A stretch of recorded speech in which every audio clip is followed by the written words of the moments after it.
Este programa es presentado por Itaú, Puerto Caacupemí, Penner Automotores SRL, Lide.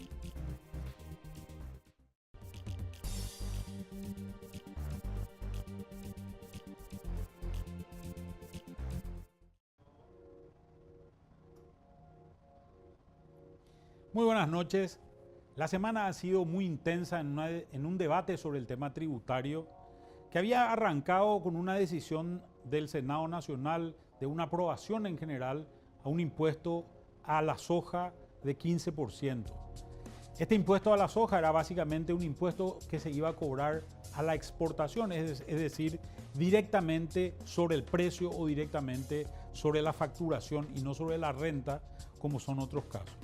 En el mismo marco se discutió un impuesto al tabaco, un impuesto a las bebidas alcohólicas y un impuesto a las bebidas azucaradas.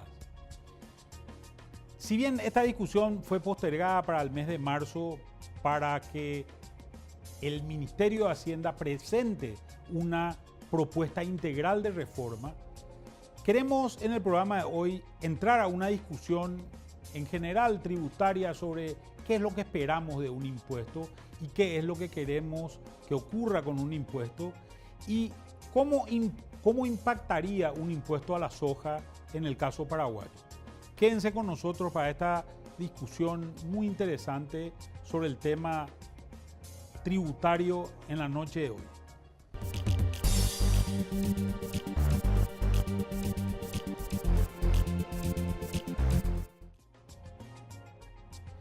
Vamos a iniciar nuestra discusión de hoy sobre el tema tributario viendo qué es lo que queremos lograr con un impuesto. Obviamente, una de las intenciones es generar una recaudación para generar también un gasto del lado del gobierno. ¿Qué es lo que se pretende con esto? Por un lado, el Estado tiene como una de sus funciones en el ámbito económico generar una nueva distribución de riqueza, es decir, gravar más tal vez a alguno que tenga más dinero y transferirle dinero a uno que tenga menos dinero. Obviamente, esta discusión es una discusión que se puede dar tanto por el lado de los ingresos como por el lado de los gastos. Uno puede generar un impuesto equitativo a todos los sectores o a todos los agentes económicos, pero generar un gasto totalmente desequilibrado, es decir, generar un gasto mucho más alto para aquellos sectores que son los sectores más pobres y generar un gasto menor para aquellos sectores que son sectores más ricos. También podemos tratar de fomentar aquellos sectores de menor productividad, tratando de llevar aquellos sectores que pueden generar más empleo. O podemos tratar de generar aquellos sectores, generar un impuesto que permita generar un gasto para una mayor infraestructura. Son varias las alternativas que se tienen. De momento vamos a tratar de concentrarnos exclusivamente en lo que queremos hacer por el lado de los ingresos. ¿Qué es lo que se busca con un impuesto? Es lo que queremos ver. Por un lado, queremos saber cuál sería el propósito de poner un impuesto. ¿Cuál sería el propósito de un gravamen? ¿Qué es lo que estamos tratando de lograr con eso? ¿Y cuáles son los resultados que hemos visto en otros ejemplos determinados? Cuando ponemos un impuesto, por un lado, una intención es recaudar, pero en otros casos también tenemos como interés desalentar un consumo determinado. Por ejemplo, este es el caso del tabaco. Cuando lo que hacemos es gravar el tabaco, lo que queremos con ese gravamen al tabaco es que la gente fume menos, porque sabemos que el tabaco genera una serie de impactos y que esa serie de impactos que se generan son impactos que obviamente atentan contra la salud de la población. Y al atentar contra la salud de la población, generan también una serie de sobrecostos al Estado. En Paraguay tenemos la particularidad de que gran parte del tabaco que se produce en Paraguay no es consumido en Paraguay, sino es consumido en países vecinos. Y básicamente esto se debe al hecho de que existe una gran diferencia de tasas tributarias entre Paraguay y prácticamente el resto del mundo. Prácticamente no existen los niveles de impuestos al tabaco que existen en el caso de Paraguay. Exactamente lo mismo se busca con bebidas alcohólicas como vinos, whiskies o cerveza, donde lo que se busca es encarecer el producto para que la gente consuma menos. O por otro lado también lo que ocurre con las bebidas azucaradas, donde lo que sabemos es que genera una propensión a enfermedades como la diabetes, y esta propensión que se genera es una propensión que se quiere combatir generando un costo al consumidor. ¿Qué es lo que ocurre con el impuesto a la soja? En general, cuando tomamos el caso del cigarrillo, el caso de las bebidas azucaradas o el caso de las bebidas alcohólicas, lo que se usa en Paraguay es lo que se llama un impuesto selectivo al consumo. Esto es, llámese de otra manera, un impuesto a las ventas. Es decir, si yo pago 10.000 guaraníes por comprar una cerveza, a esa cerveza le voy a cargar posiblemente un 20% de impuestos. Es decir, la cerveza hubiese valido 8.000 guaraníes si no tenía el impuesto, pero como tiene el impuesto termina valiendo 10.000 guaraníes. Esto es el impuesto cuyo objetivo directo es tratar de desalentar ese consumo. ¿Por qué se intenta gravar a la soja con un impuesto similar? ¿Qué es lo que hace la soja o qué efecto genera que queremos desalentar su producción o queremos desalentar su consumo? Si hoy nosotros nos fijamos en realidad en gran parte de los alimentos que consumimos, no solamente en Paraguay, sino en prácticamente todo el mundo, existe soja. Es decir, vamos a tener leche de soja, queso de soja, carne de soja, en muchos casos, que es consumida por gente que prefiere no consumir carnes rojas, por ejemplo. Pero también la soja, juntamente con otros productos como el maíz, es también la base para producir carnes. Es decir, gran parte de los animales que hoy vemos, tanto peces como cerdos o pollos o carne bovina, son animales que son terminados con proteína vegetal o con carbohidratos. La proteína vegetal en este caso será proveniente de la soja. ¿Por qué queremos desalentar el consumo? ¿Por qué queremos desalentar la producción? En realidad no existe una aplicación muy clara de por qué esto ocurre. Parecería ser que con poco análisis de por medio, lo que se ha decidido es hacer lo mismo que hacen los argentinos. Los argentinos en el Código Aduanero de allá, de la época de Perón, de allá por los años 50, deciden poner un impuesto a la exportación, que en realidad le llaman una retención dentro de ese Código Aduanero, y le autorizan al Poder Ejecutivo a definir cuál es la alícuota, es decir, cuál es el valor que eso va a tener. Desde aquel momento empieza a existir un gravamen en todos los productos de exportación que se puedan tener en Argentina. Hoy, en la actualidad, bajo el acuerdo del Fondo Monetario Internacional y dentro del gobierno de Macri, cuya propuesta inicial fue eliminar todas las retenciones e ir reduciendo las retenciones a la soja, se han generalizado a todos los productos de exportación retenciones. ¿Por qué? Porque el Estado necesita recaudar. Entonces ya no interesó en este caso si el impuesto era recesivo o no, si se fomentaba algo o no se fomentaba. Se necesitaba dinero. ¿Y por qué se necesitaba dinero? Porque el Estado había incurrido en muchísimos gastos sociales, financiando y fondeando incluso a familias. En la Argentina hoy se le sigue pagando a la gente cuanto más hijos tiene más dinero se le entrega. Y por esta razón muchas veces se genera el incentivo de tener más hijos y de trabajar menos. Se genera también el incentivo al trabajo en negro, porque mucha gente dice, no, yo si llego a trabajar voy a perder mi plan social, por lo cual voy a trabajar, pero voy a trabajar en negro. Y con condiciones de trabajo que son realmente en muchos casos muy cuestionables. Esta es la situación de Argentina que en muchos casos se intenta imitar en el caso paraguayo. Un argumento que han usado muchas veces muchos sectores ha sido el argumento la soja envenena. Y este es un argumento donde se dice, todos los agroquímicos que se utilizan básicamente en la producción agrícola en general son productos que son nocivos para la salud. Sin embargo, hoy gran parte de estos productos son productos que son utilizados en todo el mundo, están autorizados por los departamentos más exigentes en lugares como los Estados Unidos, o como en Europa, o como en Japón mismo. Y son de uso generalizado. Esa misma producción se está usando en Paraguay. Obviamente siempre existirá un grupo que está usando algún tipo de veneno prohibido en la producción. En general, la gente que está comprando ese tipo de agroquímicos que son bastante más antiguos, poco modernos en su forma de gestión, reducen la productividad, son la gente de menores recursos. Hoy, gran parte de los insumos y agroquímicos prohibidos en el Paraguay, lo llamado de alguna manera franja roja, está siendo utilizado por la agricultura familiar campesina. Siempre es en esos segmentos donde termina generándose un mayor impacto. Esta es una visión bastante general de qué es lo que está ocurriendo, con el impuesto.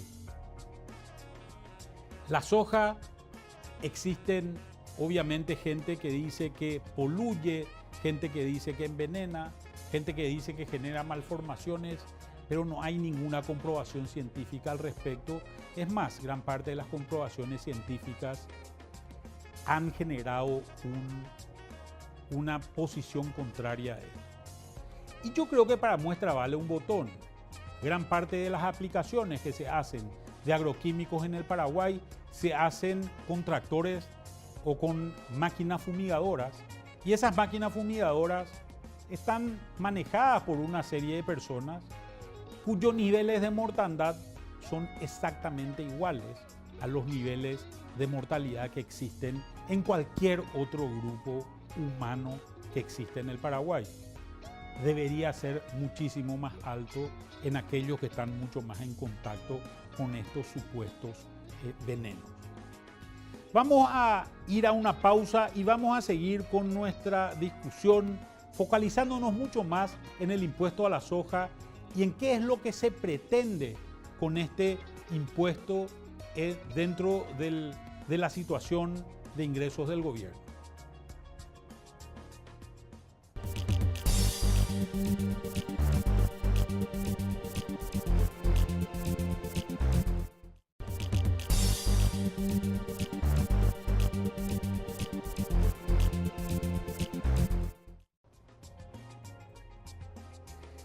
Vamos a iniciar nuestro análisis sobre el impuesto a la soja entendiendo un tema que creemos que es central. La producción sojera no se puede hacer en abstracto, no se puede hacer solamente en el campo, sino que involucra a otra serie de sectores. Cuando nosotros consideramos la producción de soja exclusivamente, esa producción va a estar gravada por lo que se llama el impuesto a la renta agropecuaria, más conocido como IRAGRO. Ese impuesto a la renta agropecuaria es un impuesto que va a afectar a la producción de soja en el campo, exclusivamente. Sin embargo, van a ocurrir muchas cosas antes y van a ocurrir muchas cosas después. Es exactamente lo mismo que ocurre en el caso, por ejemplo, de la producción de pan.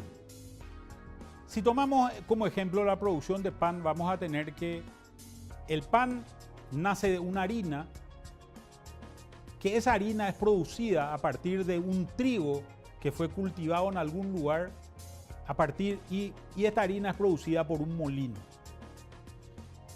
Cada empresa que hubo en el intermedio ha tributado un impuesto. Sin embargo, cuando se identifica por la forma en que están expuestos los datos dentro del Ministerio de Hacienda, tenemos una identificación muy cercana a lo que es la producción agrícola porque está discriminada con el IRAGRO, pero después tenemos otro impuesto que se llama el IRASIS, el impuesto a la renta de actividades comerciales, industriales y de servicios. Este impuesto grava todo menos la actividad agropecuaria. Por tanto, ahí no se discrimina la actividad industrial, no se discrimina la actividad de servicios o las actividades comerciales. Posiblemente, si uno pudiese generar estas distinciones, podríamos comparar los niveles de tributación que tiene un sector u otro. Hoy no lo podemos hacer con el sistema y se han cometido errores permanentemente. Incluso la última ministra de Hacienda ha cometido un error tremendo en un artículo publicado en un medio de prensa en los últimos días, aludiendo a que la tributación en el campo era pequeña. ¿Pequeña comparada con qué? Pequeña comparada contra el resto de todos los sectores industriales y comerciales y de servicios que existen en el país. Y tenemos que tener cuidado con ese tipo de errores. Por eso vamos a arrancar esto mirando cómo se comporta el campo. En esta cadena de producción agrícola arrancamos básicamente con un mercado internacional. ¿Por qué con el mercado internacional? Porque básicamente este mercado internacional que paga al importar un arancel, si es que el producto viene de extrazona, IVA y algunas tasas, va a traer básicamente insumos de producción y va a traer bienes de capital. ¿A qué nos referimos con insumos de producción? Fundamentalmente en la producción agrícola vamos a hablar de fertilizantes y agroquímicos.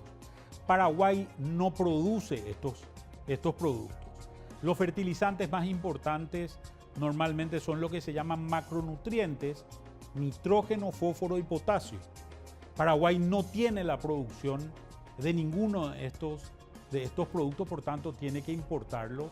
Y muchas veces lo que se hará con estos insumos de producción es exclusivamente la mezcla dentro de nuestro país. En el caso de bienes de capital nos estamos refiriendo fundamentalmente a maquinaria agrícola, a tractores, a cosechadoras, etc. Estos productos, una vez que son importados, tienen que ser introducidos, tienen que ser llevados hasta el campo, para lo cual seguramente habrán actividades de transporte. Estas actividades de transporte van a generar una renta IVA y un selectivo al consumo en varios casos. La renta y el IVA lo pagarán las empresas transportadoras y el impuesto selectivo al consumo es un gravamen que hoy tiene el gasoil en Paraguay. Acá hay un tema que no es menor y que es muy importante. Paraguay está moviendo en el orden de las 18 millones de toneladas de carga anualmente, de las cuales alrededor de 15 millones provienen de productos agropecuarios. Por tanto, es muy importante la participación del sector transporte dentro de esto. ¿Qué va a ocurrir en el campo? En el campo lo que va a ocurrir es que se va a producir el bien, se va a producir en este caso la soja, también el mismo campo producirá seguramente maíz y trigo y se va a tributar el impuesto a la renta. El impuesto a la renta, como les decía, se va a tributar el IRAGRO. Ese IRAGRO va a ser básicamente el impuesto que va a impactar al productor. Existe también otro impuesto que hoy está pagando el agricultor, que es lo que se llama el IVA agropecuario. También una distinción del IVA agropecuario de todo el resto de los IVAs. Por tanto, se está comparando a el sector agropecuario contra el resto de todos los sectores que operan en el país. Una comparación inexacta en el mejor de los casos. El IVA agropecuario anteriormente no existía, con lo cual este productor, al comprar estos insumos o al comprar estos bienes de capital, tenía el problema que este IVA que le cargaba la empresa comercial importadora de insumos o de bienes de capital era un costo para el productor. Ahora el productor, al poder cobrar IVA, puede deducir una parte de esos insumos. Pero hay un punto que es central acá, que es el punto de que cuando se produce soja, Paraguay es un tomador de precios. Es decir, Paraguay, si bien es un gran productor de soja, produce poco en relación a lo que se produce en el mundo. Por esta misma razón, el problema con el que nos encontramos es que al ser pequeña esta producción no podemos influenciar en los precios. Por tanto, los precios nos vienen marcados desde los mercados internacionales. Esto quiere decir que nadie va a comprar un impuesto a este grano en Paraguay. ¿Qué es lo que va a ocurrir en Paraguay? Lo que va a ocurrir en Paraguay es, vamos a tener que tomar el precio que quieren pagar por nuestra soja en Paraguay y le vamos a tener que descontar el impuesto. En general, las empresas acopiadoras, que son empresas que operan en Paraguay y en prácticamente todo el mundo manejando este negocio, son empresas que van a trasladar para atrás el impuesto. Por tanto, cuando miramos el producto del campo, que es la soja, lo que vamos a ver es que esta soja que va a terminar yéndose o a un negocio de exportación directa como grano o a una industrialización que ha venido creciendo en Paraguay en los últimos años y que a su vez va a pagar un impuesto a la renta y va a pagar también un IVA, también va a tener que sufrir una modalidad de transporte en ambos casos. Acá solamente se están moviendo hoy más o menos 10 millones de toneladas totales en términos de transporte. Este exportador final o este industrializador, que en gran parte de los casos también es un exportador, lo que va a hacer es va a recibir un precio del mercado internacional y lo va a pasar hacia atrás al campo. En realidad, el que va a terminar pagando el costo va a ser el agricultor final. Obviamente, estos bienes, acá también existen bienes de capital e insumos de producción para la industria en general, que al final va a terminar, como les decía anteriormente, en gran parte de los casos va a terminar exportando, y gran parte de esta exportación se va a hacer a través de lo que se llama el transporte fluvial marítimo, pero también hay cosas que salen en camión de Paraguay. Esta es una visión general. En realidad, cuando tomamos el valor, tenemos que tener en cuenta cuál es el tributo que genera la totalidad de la cadena. Y esto es una cuestión básica, dado que de lo contrario estamos comparando peras con manzanas, estamos comparando solamente lo que ocurre en el campo y no lo estamos comparando con otras actividades específicas. Entonces hoy no podemos decir que la soja tribute menos que las farmacias o que la soja tribute menos que los shopping centers o que los supermercados. En realidad lo que estamos diciendo es que la soja tributa menos. Hay un ejemplo, tributa menos que el resto de los sectores. Hay un ejemplo también que es muy importante. Vemos de repente empresas, en general productoras de bebidas, productoras de cigarrillos, que son los mayores contribuyentes del Estado. ¿Por qué son los mayores contribuyentes del Estado? Porque en realidad gran parte de lo que recaudan, no lo pagan ellos, sino se lo cobraron al consumidor final.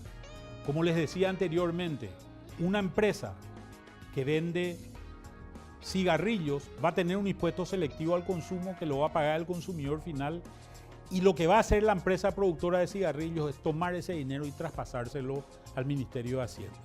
Exactamente lo mismo ocurre en casi todos los sectores que llegan al consumidor final. Ocurre con el IVA, ocurre en las empresas fabricantes de gaseosas, en las empresas expendedoras de combustible, etcétera, etcétera, que son grandes contribuyentes al Estado paraguayo. ¿Qué es lo que ha pasado con la soja a través de los años? La soja a través de los años ha venido creciendo, no solamente en superficie, 2.600.000 hectáreas, estamos hablando de una campaña hace 10 años contra hoy más o menos 3,5 millones de hectáreas. ¿A qué se debe esto, que esto haya ocurrido en los últimos años? a que se ha generado una cierta rentabilidad en la producción y esos campos son aptos para la producción sojera. Entonces empezamos a ver que en este mismo periodo de tiempo se da un crecimiento muy importante de la producción, pero lo más importante es el crecimiento del rendimiento total que se ha tenido.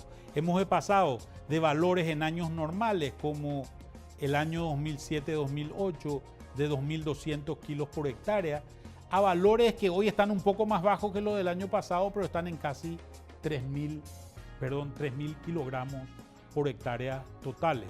Estos son valores obviamente que generan una cierta rentabilidad y por eso se crece en el cultivo. Existe también la idea, mucha idea fija de que gran parte de la producción sojera ha avanzado sobre campos de la agricultura familiar campesina. Sin embargo, gran parte de los avances que se han dado en los últimos años en la producción sojera han sido avances sobre pasturas ganaderas. No solamente la soja ha sido la que ha avanzado sobre pasturas ganaderas, sino también se han habilitado muchos campos naturales en la vera de distintos ríos que han desarrollado una producción arrocera que hoy está instalada sobre alrededor de 150.000 hectáreas y que genera la capacidad de producción de alrededor del 1.000.000 de hectáreas de arroz que hoy tiene Paraguay. Lo que ha hecho la ganadería se ha intensificado en ciertas zonas aprovechando ese vínculo con la agricultura o ha cruzado el río Paraguay para instalarse en zonas del Chaco y se han desarrollado muchas zonas en el Chaco. Mucha gente también habla de la deforestación en el Chaco. Sin embargo, existe un cumplimiento bastante importante de lo que son las exigencias ambientales con relación al Chaco, de dejar por lo menos 25% de las parcelas de bosque continuo. Basta mirar una imagen de Google Earth y darse cuenta de que en realidad hay un cumplimiento bastante importante de la reglamentación en el Chaco y lo que hay es un cambio de uso de suelo en muchas zonas, preservando los bosques en partes importantes. Vamos a ir al corte antes de continuar con nuestro programa para seguir discutiendo después el tema de la soja y los impuestos que la pretenden afectar.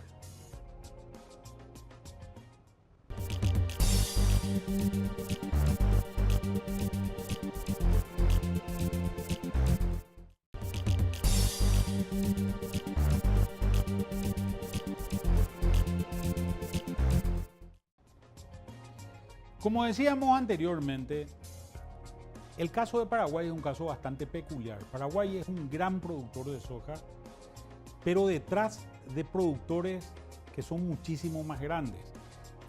Fijémonos en este cuadro que tenemos acá. Esta es la producción de soja paraguaya. Paraguay es, como se nota acá, el sexto productor de soja que existe hoy en el mundo.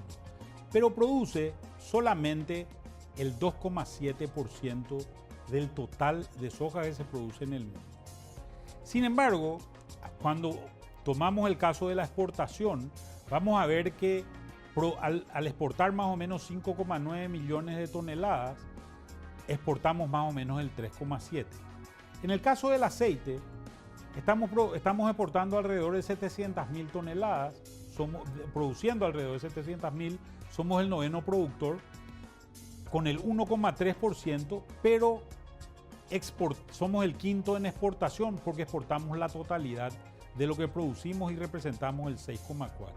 Y en el caso de harina, estamos con 3,1 millones de toneladas, con el 1,3%, pero somos el cuarto exportador con 2.600.000 toneladas y alrededor de 3,9% de la exportación total. Como podemos darnos cuenta, en casi ningún caso Paraguay supera el orden del 4%, excepción tal vez con el caso de la exportación de aceite de soja. Por tanto, somos muy pequeños en el mundo. Que Paraguay desaparezca del mercado es prácticamente un impacto menor. Una sequía en Argentina, como la sequía que se tuvo el año pasado, ha sido muchísimo más importante para la producción mundial y para la determinación de precios de lo que había sido originalmente o de lo que hubiese sido una sequía que afecte al Paraguay. Y si nos fijamos en estos números, vamos a ver que en producción estamos de países gigantes, como es el caso de Estados Unidos, Brasil o Argentina, que están produciendo volúmenes realmente muy importantes en términos de aceite de China, Estados Unidos, de Argentina, y en el mundo de China, Estados Unidos y de Brasil. Paraguay es un pequeño jugador entre gigantes y a pesar de que tiene una producción eficiente e importante, no es un determinador de precio. Por tanto, el precio que nos quieran dar a nosotros va a ser el precio al cual vamos a tener que vender este producto. Y si queremos grabar con un impuesto esa producción, ese impuesto no lo van a pagar los compradores finales. Ese impuesto lo va a terminar asumiendo el productor local, porque el exportador se lo va a traspasar y le va a decir te tengo que descontar tanto menos. ¿Por qué sabemos esto? Porque es exactamente lo que ha ocurrido en la Argentina con las retenciones a la exportación. Entonces, si miramos lo que ha venido ocurriendo, Paraguay ha venido produciendo de valores allá por el año 2007 de alrededor de 3,5 millones y una producción relativamente pequeña de soja. En el año 2013, de aceite de soja y de harina, en el año 2013 se habilitan 2 fábricas en la zona de Villeta, la planta de ADM y la planta de Cayasa, y se permite un incremento importante que realmente llega a su nivel de producción óptimo ya en los siguientes años a partir del año 2014. Paraguay sigue produciendo más soja, sigue produciendo más derivados de soja en general.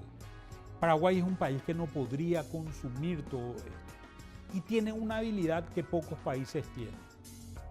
La capacidad de generar una alimentación para 7 millones de personas, pero la capacidad de producir alimento para alrededor de 100 millones. Esto no todos los países tienen una oferta exportable semejante a esta. Y esta es la ventaja que no debemos dejar de aprovechar. Utilizar nuestros campos para producir granos es casi una obligación moral para el paraguayo para poder proveer alimentos al mundo. ¿Cuál es el problema que tenemos? No puede ser que exista hambre en Paraguay con esta capacidad de producción. Y ahí tenemos un problema de redistribución, un problema que lo tenemos que enfrentar, pero no matando la gallina de huevos de oro, sino viendo la forma en que podemos transferir recursos a esas poblaciones más vulnerables, de qué forma podemos generar inversiones que generen empleo para la gente. Hoy estamos hablando de que esta cadena a la cual nos referíamos anteriormente genera empleos para alrededor de 1 millón de personas. Yo creo que muchas veces sirve como comparación pensar qué ocurriría en un Paraguay sin soja. Perderíamos alrededor de 1 millón de fletes por año, con lo cual se generaría una falta de empleo de alrededor de 300.000 personas. Generaríamos un impacto en todo el transporte fluvio marítimo y en los puertos graneleros. Generaríamos un impacto muy serio en todo lo que es el negocio comercial vinculado a la soja. En el negocio financiero habría bancarrotas de bancos que no podrían crecer. Hoy el sistema financiero tiene alrededor del 28% de todos sus activos colocados en el sector agrícola y ese sector agrícola obviamente vinculado a las empresas que forman parte de la cadena. Cuando empezamos a pensar cómo se generaría el impacto, es que tenemos que empezar a mirar los gráficos directos.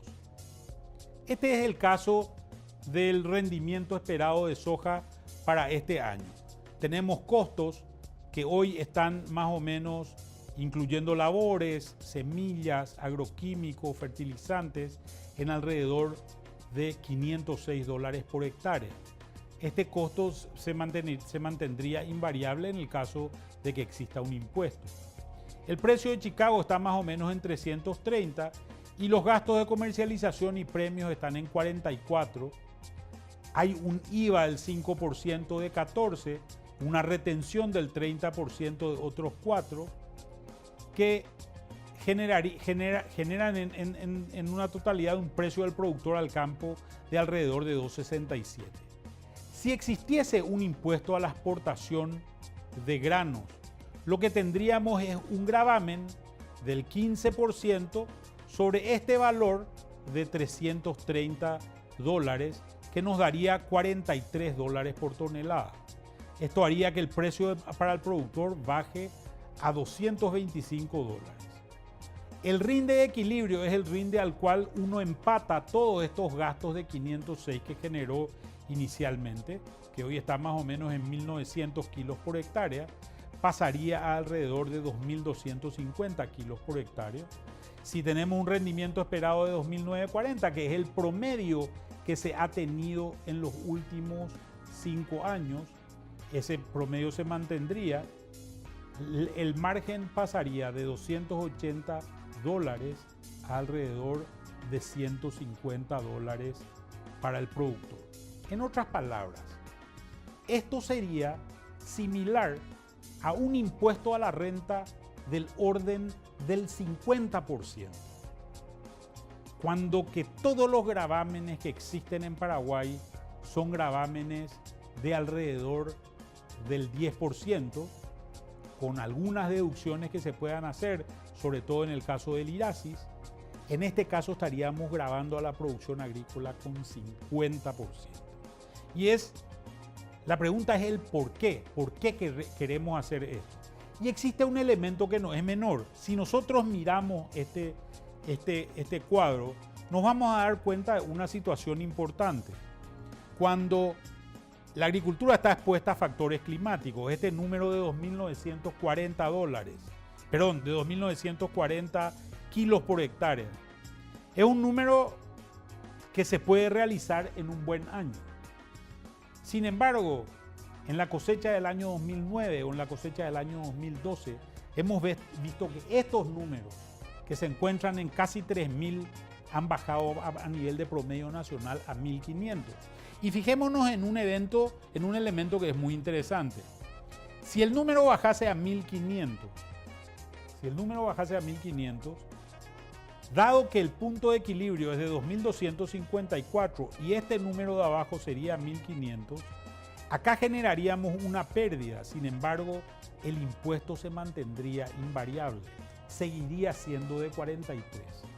En otras palabras, vamos a cobrarle al agricultor, le vaya bien o le vaya mal. Esto es lo que se consigue con el impuesto a la soja. ¿Cuál es la diferencia con Argentina? ¿Por qué Argentina se puede hacer cargo de un impuesto como este y Paraguay no? Y la diferencia fundamental está en este número. Este número de 506, que es el número de costos directos, incluye en el caso paraguayo alrededor de $200 en fertilizantes que se pagan. Y existe otro número que no es menor, lo que se llaman gastos de comercialización. Estos gastos de comercialización podemos llamarlo también el costo de la mediterraneidad de Paraguay, lo que nos cuesta llegar hasta el buque de ultramar que va a llevar la soja. ¿Cuál es la diferencia con la zona agrícola argentina?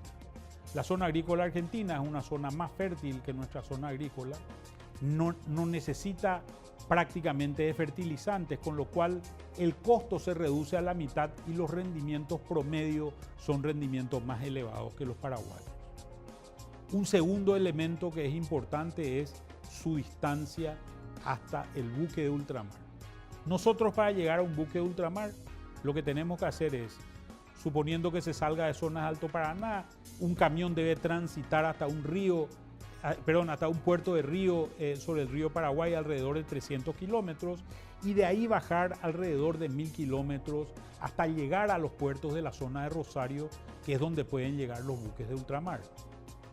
Cuando uno es un productor en la zona de Pergamino, por ejemplo, tiene que hacer 300 kilómetros de flete para llegar hasta Rosario. Por tanto, se genera un ahorro extremadamente importante que lo que hace es genera una reducción muy importante en este valor. Entonces, no podemos comparar esta producción con la producción argentina por estas diferencias, que son diferencias geográficas extremadamente importantes, ¿verdad? Vamos a ver qué es lo que ocurre, qué es lo que ha ocurrido con la recaudación. En realidad, cuando se discutía el Iragro en Paraguay, esto era en el año 2013 más o menos, había entrado en vigencia un impuesto que se llamaba el IMAGRO. El IMAGRO tenía esta recaudación en aquel momento. ¿Qué fue lo que ocurrió? Se hizo un cálculo y el cálculo fue básicamente el siguiente. Se estaba hablando de una recaudación potencial para el nuevo impuesto, para el Iragro, del orden de más o menos alrededor de 300 millones de dólares. Este es un número que salía básicamente de decir se gana $1.000 por hectárea en 3 millones de hectáreas y le cobro el 10%. Era un número muy alegre en muchos casos. ¿Qué es lo que básicamente se estaba diciendo? Que no hay costos de tierra y que no hay costos del caso de los demás insumos, como sea el caso de tractores, bienes de capital en general. En realidad, cuando se hace una contabilidad más importante, lo que ocurrió fue que gran parte de esta contabilidad empezó a incorporar estos elementos y se empezó a reducir. Entonces, cuando miramos este gráfico, estamos viendo una recaudación del orden que el año pasado había llegado más o menos a 60 millones de dólares. En este mismo periodo de tiempo, el año 2014 es el año del desplome de los precios de los precios básicamente de commodities agrícolas en general. De venderse a alrededor de 420 o 430 dólares, en el año 2014 el agricultor paraguayo empieza a vender a más o menos un valor de alrededor de 270 dólares en finca. Tiene una caída de sus precios del orden del 40%. Y encima se le carga encima el valor del IVA agropecuario, con lo cual el precio que le llega es un precio menor también. Esta es la razón por la cual los números no se recaudan. Obviamente también hay evasión y esto no hay que negarlo. ¿De dónde viene esta evasión? Y es una cuestión que no es menor. Cuando nosotros comparamos lo que fue en su momento el IMAGRO con el IRAGRO, hay mucho más contribuyentes del IMAGRO que del IRAGRO. Pero este no es un problema de tributos, este es un problema de administración tributaria. Desde el año 2014 en adelante se han perdido contribuyentes al IRAGRO por un problema de gestión.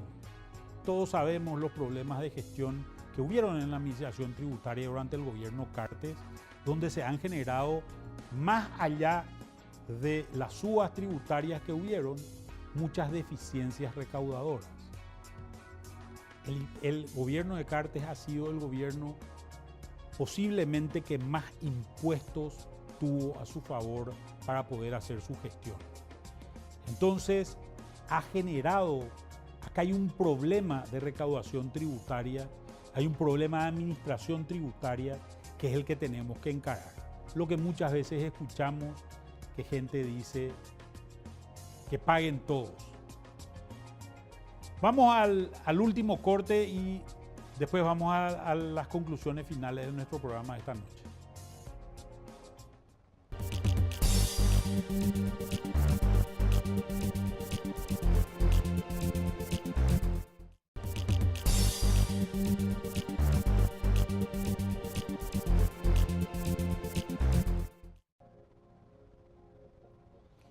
Y en este bloque final queremos ver básicamente cuál ha sido la contribución que ha tenido la reforma tributaria iniciada en el 2013. Si miramos los datos, vamos a ver que en el año 2014, que es el año donde entra en vigencia el IRAGRO, es el año en el cual se pega un salto relativamente importante. Se había pegado otro salto importante también en el año 2011 anteriormente. Este salto estaba vinculado básicamente a la mejora de la situación económica que se dio entre estos 2 años. Sin embargo, cuando consideramos este caso, el primer salto importante se genera acá. Sin embargo, se comete un error este año en el presupuesto general de gastos de la Nación.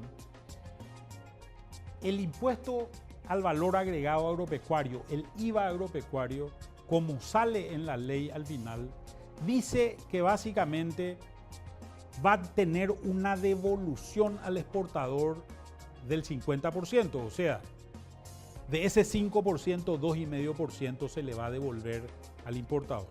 Con un sistema que no existía anteriormente. Uno anteriormente tenía que formar fila y el sistema que funcionaba era el primero que entraba tenía que ser el primero en salir. Pero como el primero que entraba tenía problemas, entonces nunca salía nadie de la administración tributaria. A partir de la reforma del año 2013 se establecen canales de selectividad y hay gente que puede entrar al canal verde o al canal amarillo y correr más rápido, y el que tiene problemas se irá al canal rojo. Este año, en el presupuesto, el Ministerio de Hacienda comete el error de no incluir lo que se llaman los gastos tributarios, es decir, esas devoluciones que se tenían que hacer. Motivo por el cual generó un incremento de recaudación ficticio, porque en realidad, por el lado del gasto, tuvo que devolver una parte importante de este dinero. Sin embargo, esto fue corregido para el año 2015 y lo que vemos es que hubo un incremento importante de alrededor de 1.7 billones de guaraníes en estas recaudaciones, contra recaudaciones que estaban alrededor del billón de guaraníes anteriormente. Acá tenemos que tener en cuenta los valores nominales o de crecimiento que se dan en algunos casos, un crecimiento estable a lo largo del tiempo, y por otro lado tenemos que tener en cuenta los impactos que han tenido los diferentes tributos o las diferentes reformas que se han hecho. Esta es básicamente una visión general. Nosotros creemos que desarrollar otros sectores en Paraguay es una situación muy importante. Paraguay tiene potencial para crecer en muchísimos sectores. Tal vez los más importantes de todos sean aquellos electrointensivos. Tenemos 2 represas, tenemos un exceso de producción de electricidad que todavía no lo estamos aprovechando en la medida que deberíamos hacerlo. Esta es una oportunidad para Paraguay y creemos que acá hay una oportunidad de recaudación extremadamente importante. Esto es gestión. Hay que salir a hacer cosas como atraer capital, pero no solamente atraer capital es suficiente, hay que atraer el capital adecuado. Hoy si miramos las exportaciones de maquila, vamos a ver que gran parte de las exportaciones de maquila están concentradas en 4 o 5 empresas autopartistas que le venden al Brasil. Son empresas que todavía no son electrointensivas.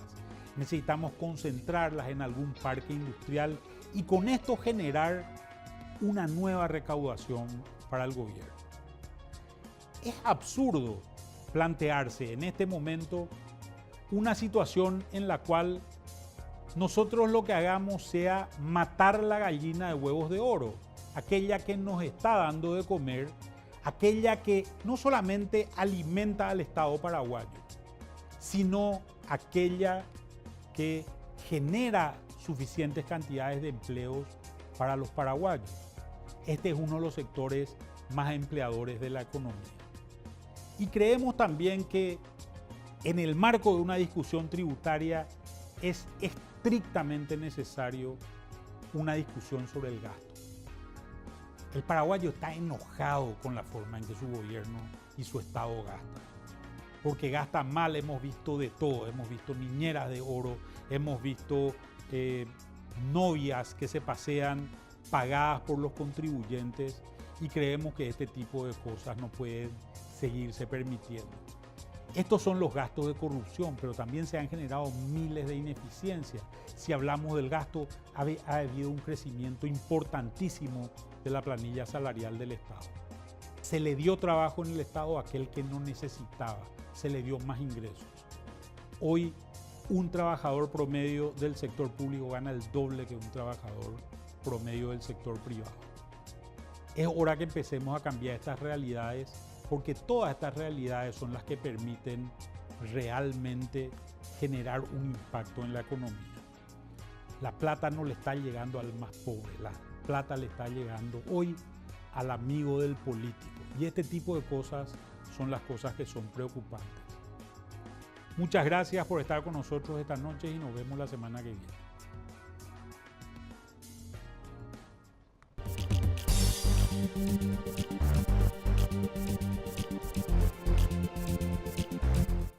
Este programa fue presentado por Itaú, Puerto Caacupemí, Penner Automotores SRL, LIDE.